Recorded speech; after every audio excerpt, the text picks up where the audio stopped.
O que acontecia com doentes mentais na Roma antiga? Imagine caminhar pelas ruas de Roma há 2000 anos, mármore branco refletindo o sol, estátuas imponentes, o som constante das carruagens e a ordem perfeita de um império que se orgulhava da razão, da lógica e da civilização. Mas por trás dessa fachada gloriosa, existia um lado ignorado da história. Um lado em que a mente humana, quando fugia do controle, era tratada não com compreensão, mas com medo, superstição e punição. O Império Romano ergueu aquedutos, exércitos e sistemas de leis, mas falhou em compreender um dos maiores mistérios da existência humana: o funcionamento da mente. E para aqueles que nasciam ou se tornavam diferentes, aqueles que sofriam com o que hoje chamamos de transtornos mentais, a vida não era apenas difícil, era cruel, silenciosa e, em muitos casos, invisível. Ser considerado fora da razão não era apenas um rótulo social, era uma sentença. A insanidade não era vista como uma doença, mas como uma anomalia espiritual, uma perturbação da ordem pública, ou pior, um castigo dos deuses. Os romanos, mesmo em seu avanço filosófico, associavam a loucura a forças ocultas, más influências e desequilíbrios morais.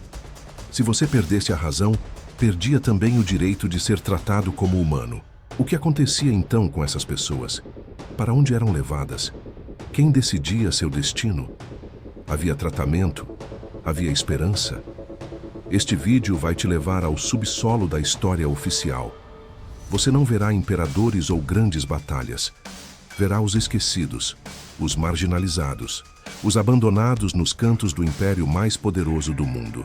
Vamos explorar os rituais, as crenças, os castigos e os silêncios que cercavam os doentes mentais na Roma antiga. E à medida que mergulhamos nessa realidade, uma pergunta vai ecoar: será que realmente evoluímos? Na Roma antiga, tudo era regido por ordem, função e aparência. Era um império que valorizava a disciplina, o autocontrole e a honra pública acima de tudo. A racionalidade era considerada uma virtude essencial do cidadão romano. Pensar com clareza, dominar as emoções, seguir as normas do dever civil eram marcas de um homem completo, digno de pertencer à estrutura organizada do império. Por isso, qualquer desvio mental, qualquer comportamento que rompesse com essa lógica, era rapidamente interpretado como uma ruptura muito mais profunda do que apenas uma falha individual. Era um sinal de que algo maior havia quebrado. Quando alguém apresentava sinais de perturbação mental, como crises de delírio, surtos emocionais, alucinações ou comportamentos considerados inadequados para a vida em sociedade, a explicação mais aceita entre as famílias e autoridades religiosas era a de que os deuses estavam agindo, ou melhor, punindo.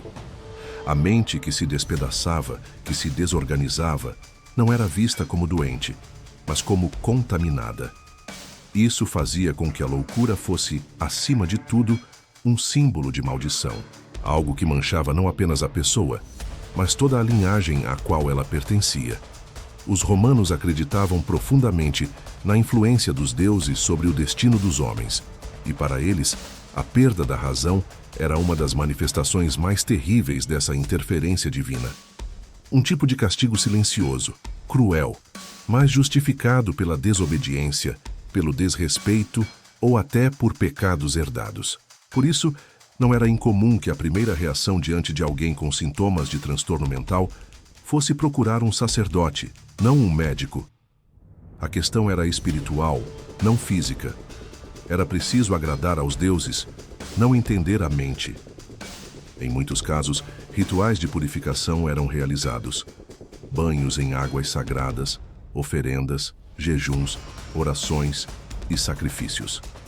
A família era instruída a isolar o indivíduo, não apenas por segurança, mas para que sua impureza não contaminasse o espaço coletivo. A loucura para os romanos podia ser contagiosa, mas não da forma que entendemos hoje. Ela era vista como uma mancha invisível que se espalhava pela casa, pelas relações e pelo nome familiar. Por isso, esconder o doente era mais do que uma tentativa de proteger. Era uma medida desesperada, para salvar o que restava da dignidade daquela família. Entre os termos utilizados, poucos eram mais temidos do que furor e insania.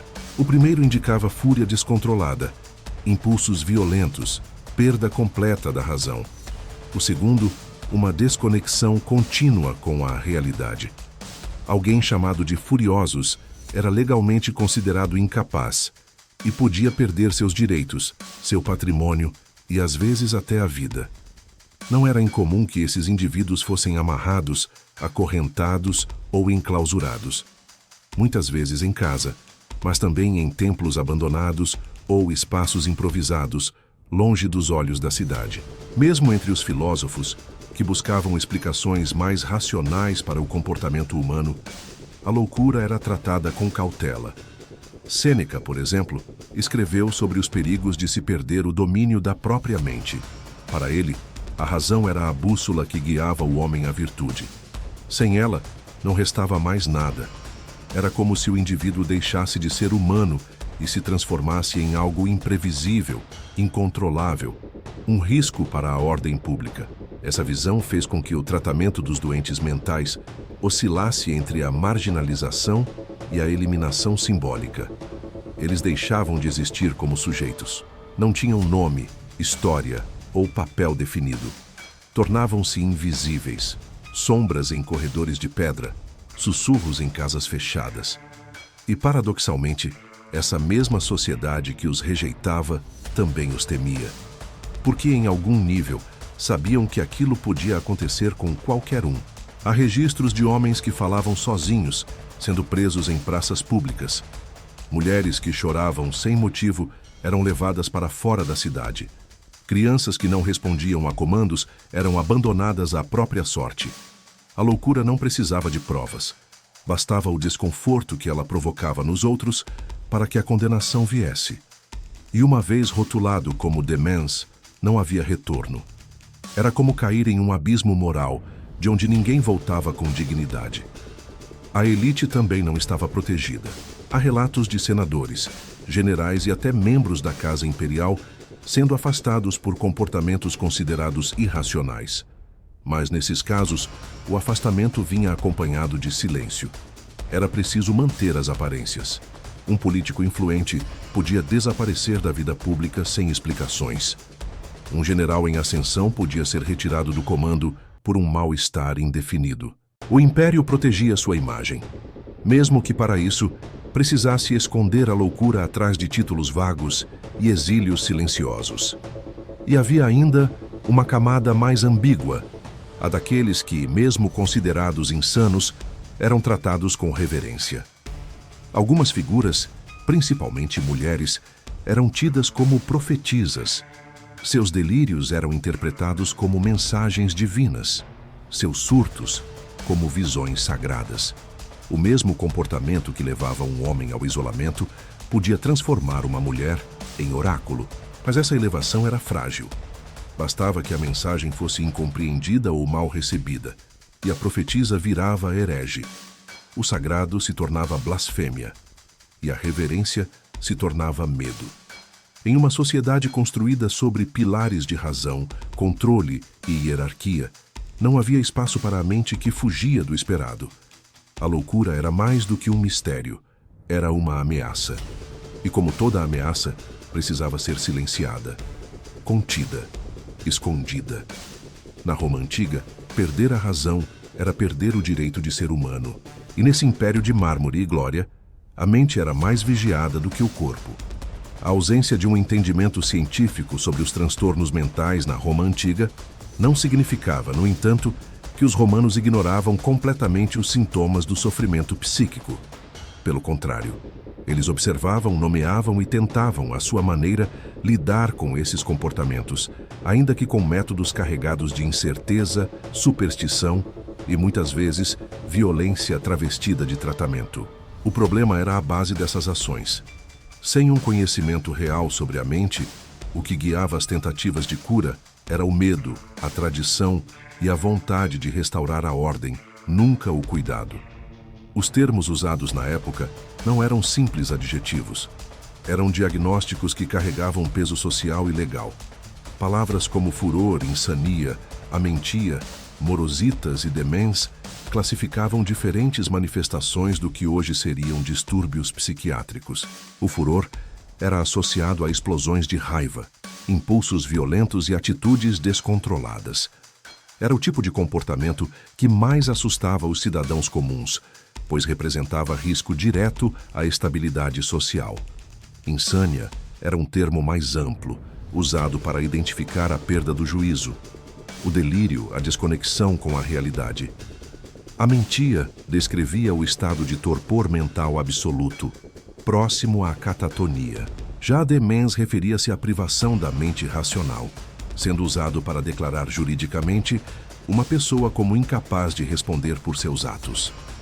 Essas classificações não surgiam de exames, observações clínicas ou avaliações cuidadosas. Eram atribuídas com base no olhar do outro, na percepção pública, no incômodo que aquele comportamento causava. Se alguém chorasse em excesso, gritasse sozinho ou se afastasse da convivência comum, poderia ser rotulado como insano. O julgamento era subjetivo, e isso tornava tudo ainda mais perigoso. Bastava um momento de vulnerabilidade para ser marcado para sempre. Na tentativa de lidar com esses estados mentais, os médicos da época, influenciados por Hipócrates e pela tradição grega, apoiavam-se na teoria dos 4 humores. Essa teoria afirmava que o corpo humano era governado por 4 substâncias fundamentais: sangue, fleuma, bilis amarela e bilis negra. A saúde seria o resultado do equilíbrio entre elas. Qualquer perturbação no corpo ou na mente era atribuída ao desequilíbrio desses humores. A depressão, por exemplo, era ligada à predominância da bilis negra, a mania ao excesso de bilis amarela. A loucura, de forma geral, era vista como o resultado de um corpo desregulado por dentro, e por isso os tratamentos eram físicos, agressivos e, na maioria das vezes, ineficazes. As práticas incluíam sangrias feitas para remover o excesso de sangue do corpo. Lavagens intestinais eram comuns, assim como o uso de eméticos para provocar vômitos. Acreditava-se que esses procedimentos purificavam o corpo e, com isso, libertariam a mente do caos. Eram tratamentos dolorosos, muitas vezes humilhantes, mas socialmente aceitos como expressões de medicina. Em alguns casos, a aplicação de ventosas, o uso de pedras quentes no couro cabeludo e a ingestão de misturas de ervas de efeito entorpecente também eram prescritas. Para os romanos, o repouso também era terapêutico. Não o repouso emocional, mas físico e forçado. Ordenava-se que o paciente fosse isolado, deitado por longos períodos, impedido de se mover livremente. A contenção física era vista como necessária para acalmar os humores. Em muitos casos, os doentes eram amarrados a camas, colunas ou bancos de pedra. Suas crises eram tratadas com força, não com compreensão. O silêncio era interpretado como melhora, quando muitas vezes era apenas exaustão. A mente inquieta era considerada algo a ser domado. E se não se domava com sangrias ou banhos frios, domava-se com punição.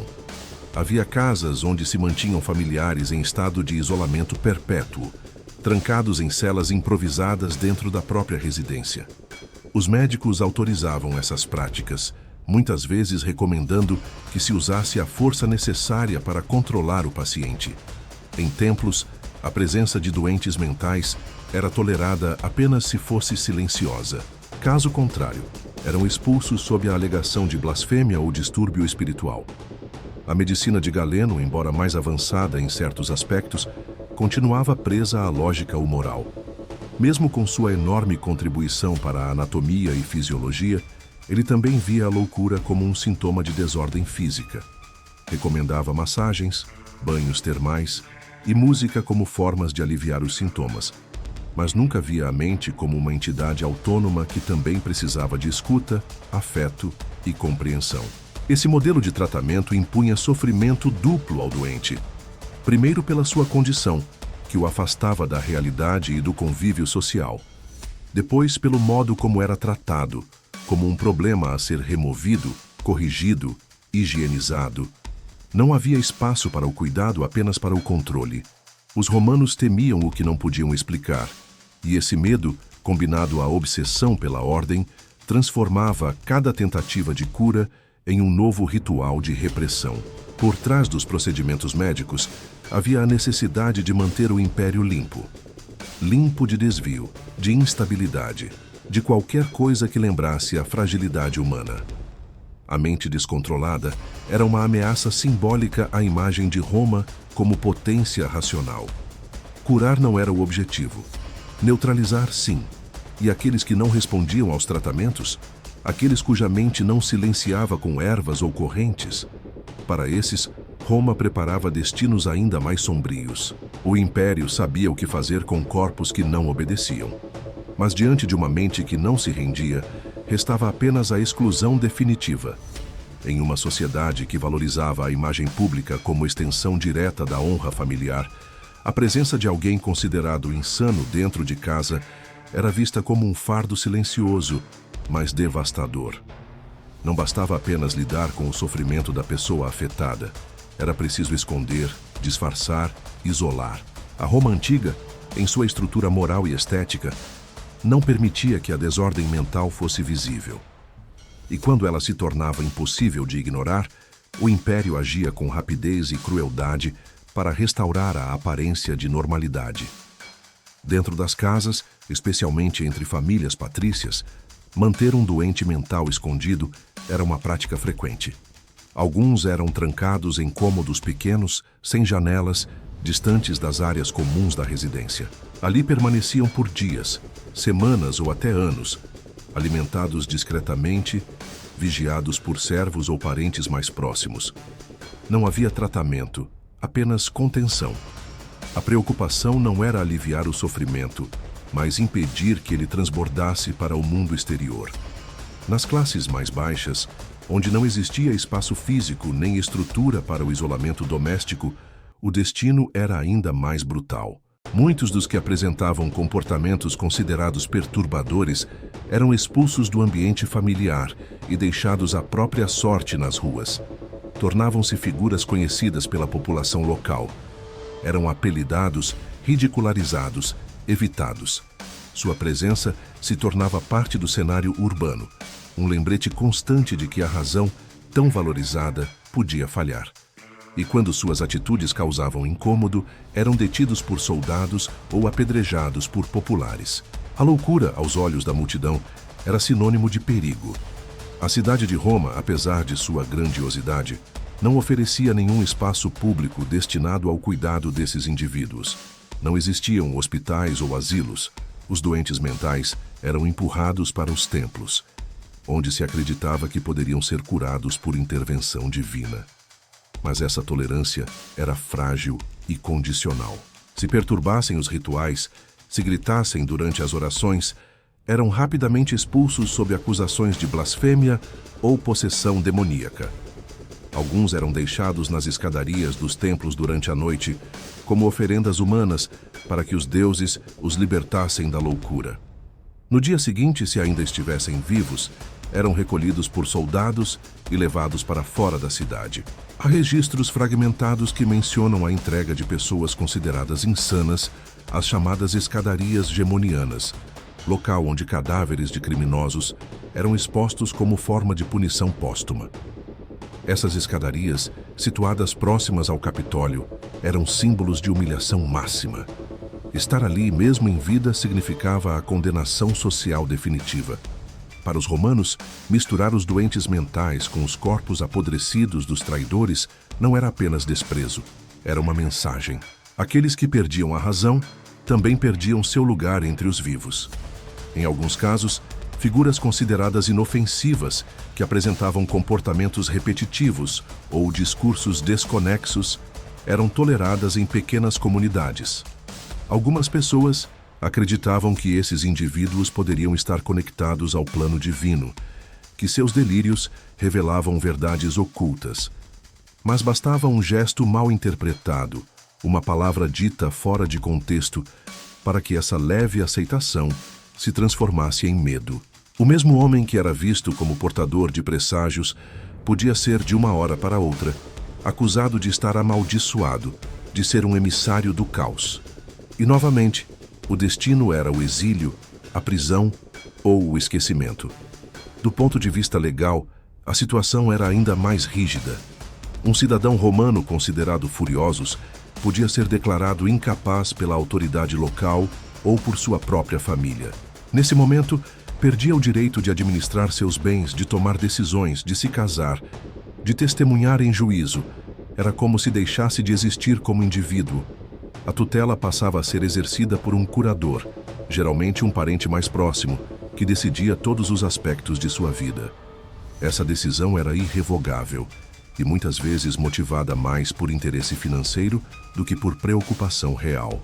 Casos de manipulação e apropriação de heranças eram comuns, especialmente quando o diagnóstico de insanidade era forçado para afastar alguém da linha de sucessão.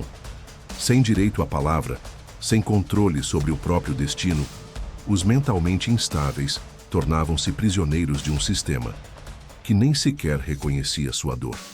Eram vistos como ruídos na estrutura perfeita do império.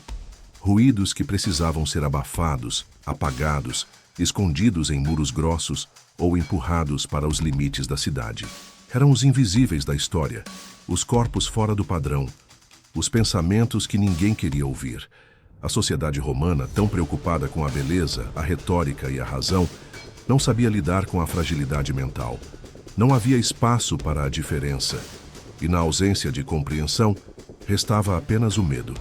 E o medo, na Roma antiga, era sempre combatido com punição, exclusão e silêncio. A história oficial sempre foi escrita pelos que têm voz, pelos vencedores, pelos líderes, pelos que se encaixam no que a sociedade aceita como modelo.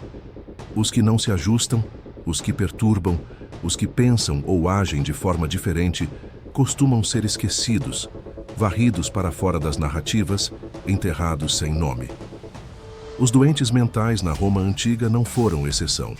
Poucos registros escritos falam deles diretamente. São ausências gritantes em textos médicos, filosóficos e jurídicos. Mas o que a escrita apagou, a arqueologia começa a resgatar. Não com palavras, mas com rastros. Fragmentos de pedra, ossos marcados, construções estranhas e sepulturas silenciosas contam histórias que ninguém quis registrar. Em escavações feitas em regiões residenciais de antigas cidades romanas, arqueólogos encontraram cômodos de proporções anormais, pequenos demais para servir como quartos, isolados dos demais espaços da casa, sem janelas, com portas reforçadas e travas por fora. A ausência de uso prático levanta perguntas inquietantes. Seriam celas improvisadas para familiares considerados perigosos ou embaraçosos? Teriam sido construídas para manter, longe dos olhos dos vizinhos, aqueles que não se encaixavam? Não há como afirmar com certeza, mas o padrão se repete em várias regiões do Antigo Império. Um padrão que aponta para a existência de confinamento doméstico como prática silenciosa e sistemática. Nos cemitérios localizados fora dos muros da cidade, onde eram enterrados indigentes, prisioneiros, estrangeiros e os que morriam sem ritos, ossadas humanas revelam sinais de sofrimento prolongado.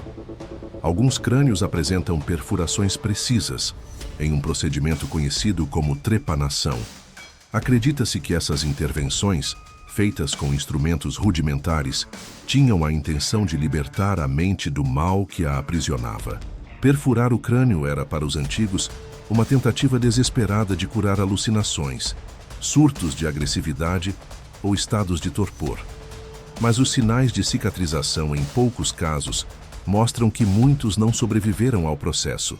A cura era, frequentemente, uma sentença de morte disfarçada de esperança. Outros esqueletos trazem marcas menos visíveis, mas igualmente reveladoras. Fraturas mal curadas nos pulsos e tornozelos indicam contenção prolongada. Ossos torcidos, deformidades por imobilização.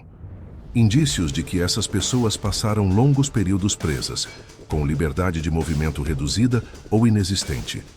É o corpo, agora fossilizado, que testemunha a realidade brutal daqueles anos.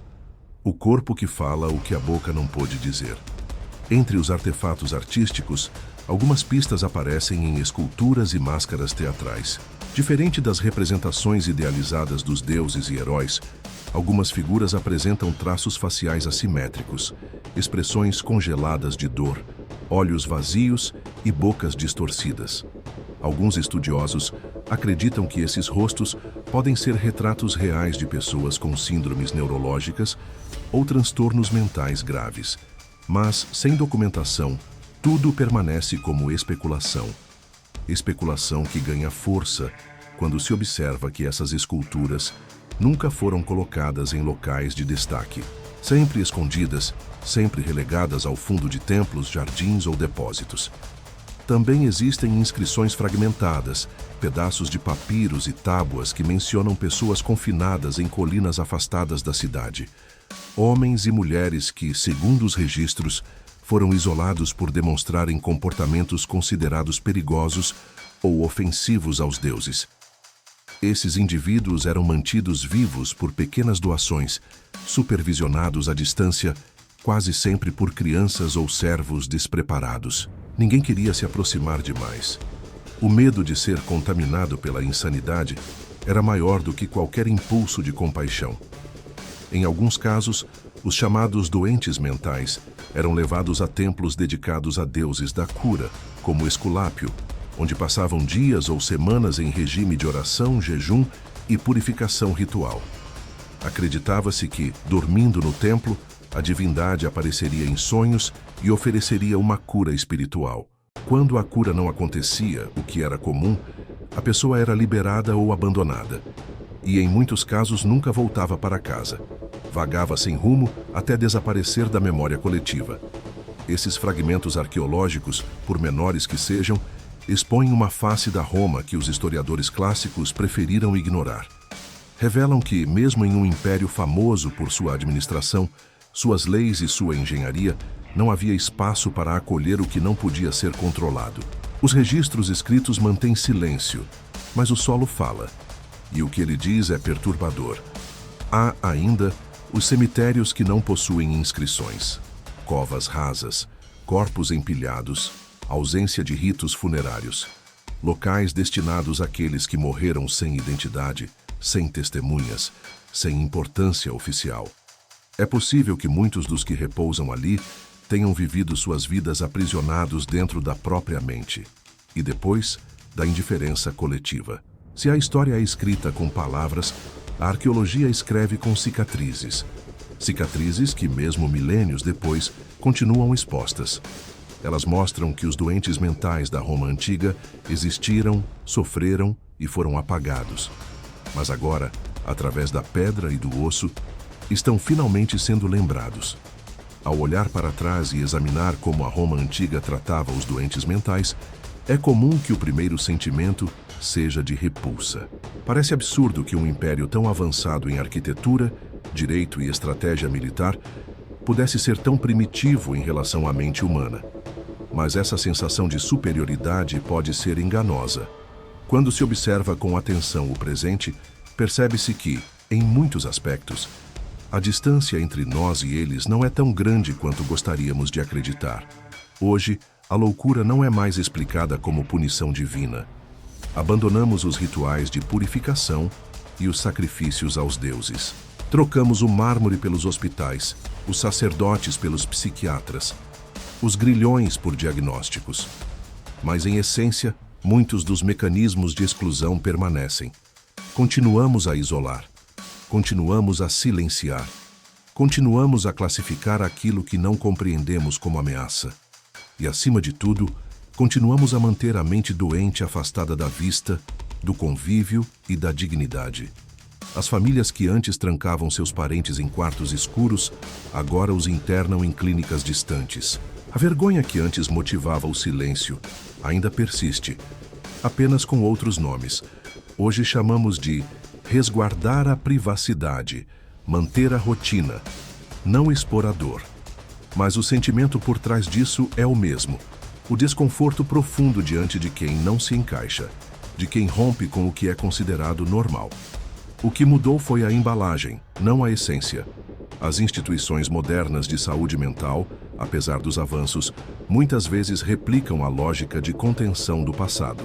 Pacientes são medicados em excesso, contidos fisicamente, afastados do mundo. A prioridade raramente é compreender a origem do sofrimento. O foco está em silenciar os sintomas, controlar o comportamento, tornar o paciente funcional. Mas funcional para quem? Para quê? A pergunta raramente é feita, porque a resposta pode ser incômoda demais. Assim como em Roma, o diagnóstico hoje ainda é uma sentença. Receber o rótulo de esquizofrênico, bipolar, borderline, autista, depressivo severo, transforma a forma como a pessoa é vista. Seus sentimentos passam a ser questionados, suas decisões invalidadas, seus direitos muitas vezes reduzidos.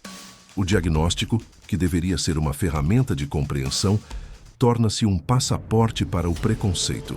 E isso acontece em silêncio, com a naturalidade de quem acredita estar fazendo o melhor.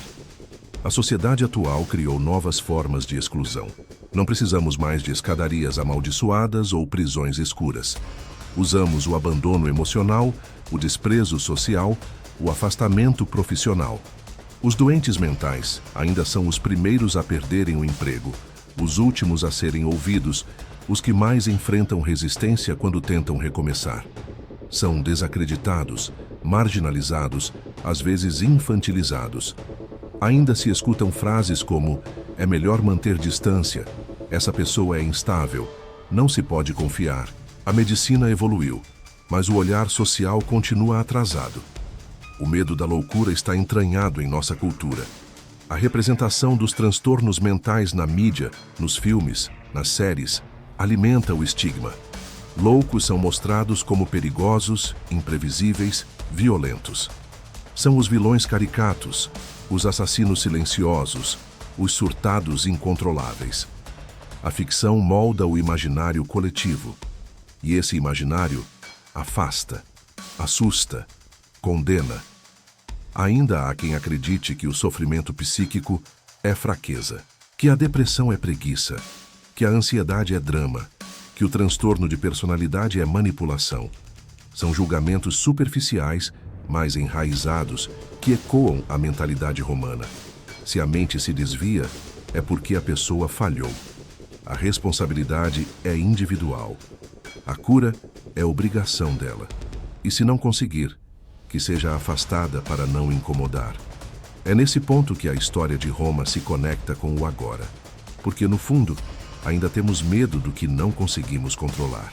Que a mente humana continua sendo o território mais vasto, imprevisível e incompreendido da existência. Ela pode construir impérios, criar arte, gerar revoluções, mas também pode ruir. E quando isso acontece, a tendência da sociedade é afastar, ignorar, eliminar a presença daquilo que a lembra de sua própria fragilidade. A modernidade nos deu ferramentas, conhecimento e tecnologia. Mas nenhuma dessas conquistas garante compaixão. Nenhuma substitui o ato de escutar, de acolher, de respeitar o tempo e os limites de quem sofre. Continuar tratando o sofrimento mental como algo incômodo, patológico e perigoso é perpetuar uma lógica de exclusão que começou há milênios. Olhar para Roma não é apenas uma curiosidade histórica. É um espelho. E muitas vezes, o que vemos refletido ali não é um passado distante, mas um presente que se repete com novos nomes e velhas atitudes. A pergunta real nunca foi como eles tratavam seus doentes mentais. A pergunta que importa é como nós os tratamos agora. E mais do que isso, o que ainda nos impede de fazer diferente. Eles nasceram dentro de um império que ergueu colunas para a glória, fóruns para a razão e arenas para o espetáculo. Caminharam pelas mesmas pedras que senadores, sacerdotes e soldados. Respiraram o mesmo ar que alimentou as ideias de direito, poder e dominação. Mas apesar de viverem sob o mesmo céu romano, não foram vistos, nem reconhecidos, nem lembrados.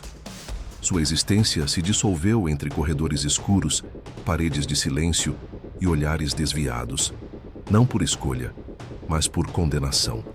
E sua única falha foi ter uma mente que ousava escapar do controle. O Império Romano registrou cada conquista com precisão.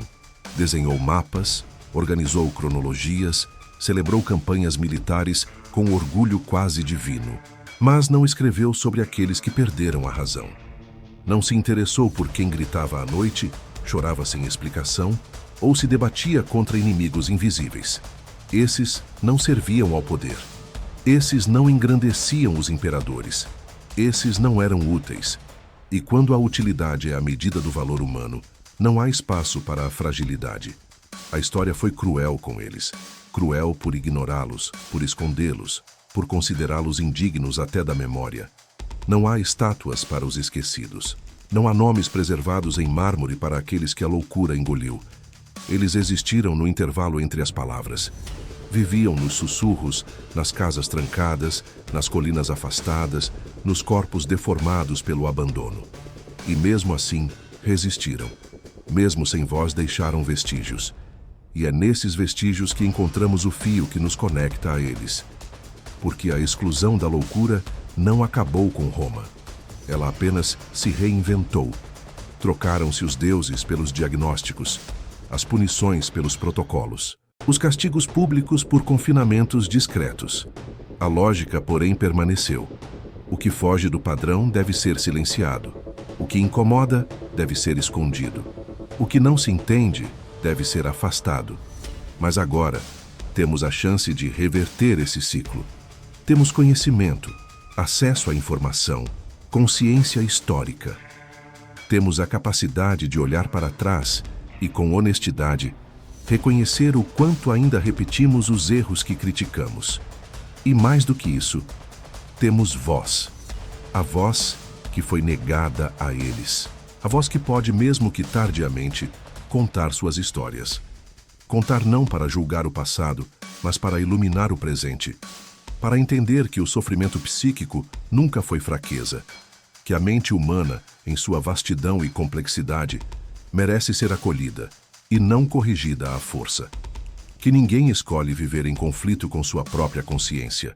E que o verdadeiro avanço de uma civilização não está em seus templos, suas armas ou seus monumentos. Está na forma como trata os mais vulneráveis. A história que você ouviu aqui é uma reconstrução feita a partir de fragmentos. Fragmentos de ossos, de textos esquecidos, de espaços fechados, de ecos abafados. Não é uma narrativa sobre loucura. É uma narrativa sobre abandono, sobre medo, sobre como a busca pela ordem pode se tornar uma forma de crueldade quando ignora a humanidade. Essas pessoas viveram, sofreram e morreram sem que seus nomes fossem lembrados. Mas agora, por um breve instante, você as viu. Você as escutou. Você permitiu que, por meio da sua atenção, elas existissem novamente. E isso, por si só, já é um ato de reparação. Se essa história tocou algo em você, compartilhe. Não porque é triste, não porque é chocante, mas porque ainda é real. Porque ainda estamos apagando vozes. Porque ainda há quem viva hoje como viveram os esquecidos de Roma, trancados em si mesmos, esperando que alguém os veja. Eles não tiveram voz, mas agora você tem.